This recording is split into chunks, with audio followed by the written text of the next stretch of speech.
പച്ച മാങ്ങ ഉണ്ടെങ്കിൽ നമുക്ക് മാസങ്ങളോളം കേടുകൂടാതിരിക്കാൻ പറ്റുന്ന വിനാഗിരി ചേർക്കാത്ത അച്ചാറിൻ്റെ വീഡിയോ ഇട്ടിട്ടുണ്ട്. അല്ലെങ്കിൽ ഒരു മാങ്ങയാണെങ്കിൽ നമുക്ക് നല്ല ടേസ്റ്റി ആയിട്ടുള്ള ചോറുണ്ടാക്കാം. എല്ലാം അപ്ലോഡ് ചെയ്തിട്ടുണ്ട്.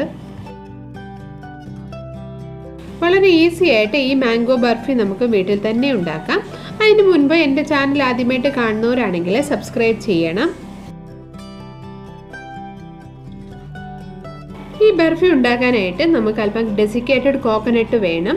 അതിനായിട്ട് ഞാൻ കുറച്ച് തേങ്ങ ഒന്ന് എടുത്തിട്ട് ഇതിൻ്റെ ബ്ലാക്ക് പോർഷൻ ഒന്ന് കട്ട് ചെയ്ത് മാറ്റുവാണ്.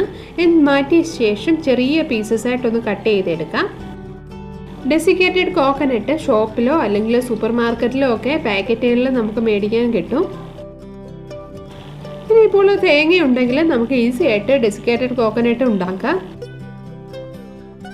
തേങ്ങയുടെ പീസ്